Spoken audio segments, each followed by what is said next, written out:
As-tu déjà ressenti ce malaise étrange après avoir reçu une aide inattendue? Pourquoi un simple geste de soutien peut-il parfois laisser une cicatrice invisible sur ton ego? Est-ce que cette main tendue cherche réellement à te relever ou tente-t-elle de te maintenir à genoux? Bienvenue dans cette analyse profonde où nous allons décoder ensemble les mécanismes obscurs de l'arrogance de la bonté pour comprendre pourquoi l'aide peut devenir une arme. Dans les prochaines minutes, tu vas apprendre à identifier ces faux altruistes qui utilisent la générosité comme un outil de domination psychologique particulièrement efficace. Ce voyage au cœur de la psyché humaine révélera pourquoi l'aide devient parfois une forme subtile d'humiliation publique ou privée. Comprendre ces dynamiques de pouvoir te permettra de protéger ton intégrité émotionnelle face aux sauveurs toxiques qui peuplent notre quotidien moderne. La société actuelle valorise énormément l'acte de donner, sans jamais oser interroger les intentions profondes qui animent réellement le donateur dans son geste. Nous vivons dans une culture de l'apparence totale où la charité est trop souvent mise en scène pour valider une image de sainteté personnelle artificielle. Derrière chaque acte de générosité apparente se cache parfois une structure de pouvoir complexe et totalement asymétrique qui profite uniquement à celui qui donne. L'altruisme devient alors un théâtre cruel où le bienfaiteur s'octroie le premier rôle, tandis que le bénéficiaire est réduit au rang de simple accessoire narratif. Cette mise en scène médiatisée ou privée crée une dette morale invisible qui pèse lourdement sur les épaules de celui qui reçoit l'aide. Les interactions humaines sont ainsi régies par des échanges tacites de prestige social et de reconnaissance narcissique que peu de gens osent dénoncer ouvertement. Quand le don est utilisé pour rabaisser délibérément l'autre, il cesse d'être un pont humain pour devenir une barrière infranchissable entre les individus. Il est temps de regarder froidement derrière le rideau de cette bonté de façade pour en saisir la véritable essence manipulatrice et toxique.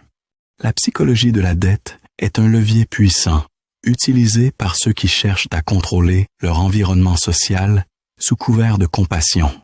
Le premier mécanisme de cette arrogance réside dans la recherche obsessionnelle d'un piédestal moral absolument inattaquable par le commun des mortels. L'individu arrogant ne cherche jamais à résoudre ton problème de manière efficace, mais utilise simplement ta vulnérabilité pour briller davantage à tes yeux.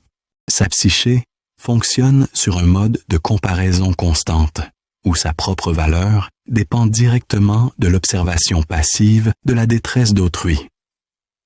En t'aidant de manière ostentatoire, il envoie un signal fort de compétence supérieure et de contrôle total sur son environnement social immédiat. Cette forme de narcissisme altruiste se nourrit exclusivement de la gratitude forcée, qu'il exige en retour de ses services prétendument désintéressés et généreux. Peu de gens voient ça, mais l'acte de donner devient ici une démonstration de force brute dissimulée sous un élégant gant de velours. L'arrogant transforme alors une simple situation de solidarité humaine en une compétition silencieuse, où il sort systématiquement vainqueur par un chaos moral dévastateur. Son besoin de supériorité est si grand qu'il doit maintenir l'autre dans un état de besoin perpétuel pour justifier sa propre existence héroïque.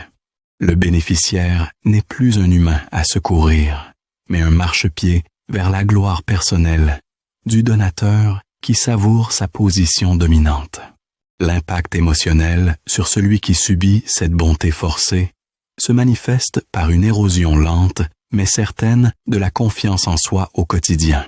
Recevoir une aide qui humilie provoque un sentiment d'infériorité persistant qui s'ancre profondément dans les strates les plus basses du subconscient de la victime. La personne aidée finit par se sentir totalement dépossédée de sa capacité d'action et de sa propre dignité d'individu souverain et capable. Chaque geste de ce bienfaiteur toxique rappelle cruellement au bénéficiaire ses propres limites réelles ou supposées, ainsi que ses échecs momentanés les plus douloureux. La communication non verbale joue ici un rôle crucial, car le mépris transparaît souvent dans un simple regard fuyant ou un ton condescendant insupportable. Le cerveau humain traite cette forme d'humiliation comme une douleur physique réelle, car elle menace directement notre place sécurisée au sein du groupe. On finit par craindre l'aide au lieu de la désirer, car le prix psychologique à payer devient rapidement beaucoup trop élevé pour rester supportable. La dissonance cognitive s'installe alors entre la gratitude que l'on croit devoir et le ressentiment légitime que l'on ressent face à cette agression masquée. Cette tension interne finit par briser les ressorts de la motivation personnelle et enferme l'individu dans un cycle de passivité apprise très dangereux.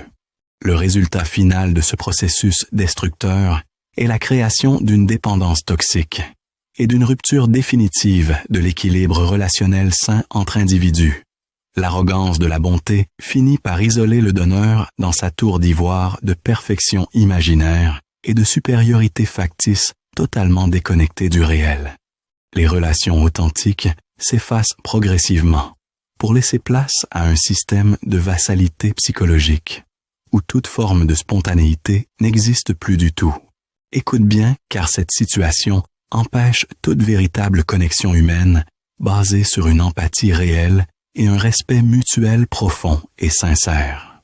Les conflits éclatent inévitablement lorsque le bénéficiaire tente de reprendre son autonomie ou refuse simplement de montrer une gratitude éternelle et servile au donateur.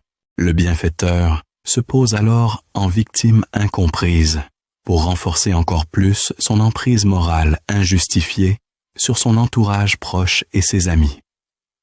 Cette spirale infernale vide l'acte de charité de tout son sens originel, de partage et de fraternité humaine universelle pour le transformer en poison. Le lien social se fragilise quand l'aide devient un outil de ségrégation psychologique entre ceux qui possèdent tout et ceux qui n'ont rien. Le sauveur finit par devenir le geôlier de celui qu'il prétendait libérer de ses chaînes initiales par sa seule intervention miraculeuse. Il est impératif de savoir distinguer la bonté authentique de celle qui cherche uniquement à nourrir un ego démesuré en quête de validation. La véritable aide est celle qui se fait humblement dans l'ombre sans jamais chercher la lumière crue des projecteurs ou la reconnaissance sociale facile. Elle se caractérise par une horizontalité parfaite, où l'autre est considéré comme un égal absolu, malgré les difficultés passagères qu'il traverse courageusement aujourd'hui. Une main tendue avec un respect sincère ne laisse jamais de goût amer ou de ressentiment dans la bouche de celui qui l'a saisie. Apprendre à dire non avec fermeté à une aide toxique est un acte de courage nécessaire pour préserver sa propre souveraineté mentale intacte. Nous devons collectivement réhabiliter la discrétion et la pudeur dans nos actes de solidarité quotidienne pour éviter ces dérives narcissiques de plus en plus fréquentes. La qualité d'une société ne se mesure pas au volume des dons, mais à la dignité réelle qu'elle accorde à chaque citoyen sans exception. Celui qui aide vraiment cherche à se rendre inutile le plus rapidement possible pour rendre à l'autre sa pleine et entière autonomie. La discrétion est le parfum de la vraie vertu, tandis que l'ostentation est le masque de l'insécurité profonde de celui qui donne. Observe attentivement les intentions cachées derrière chaque sourire trop généreux pour ne plus jamais être la proie facile des manipulateurs de l'âme humaine. Si cette analyse psychologique t'a permis de mieux comprendre certaines de tes interactions passées, tu peux partager ton expérience personnelle ci-dessous avec nous. Abonne-toi maintenant pour continuer à explorer avec nous les zones d'ombre de la psychologie et renforcer ton discernement essentiel face au monde actuel. La vraie bonté reste toujours un acte totalement gratuit.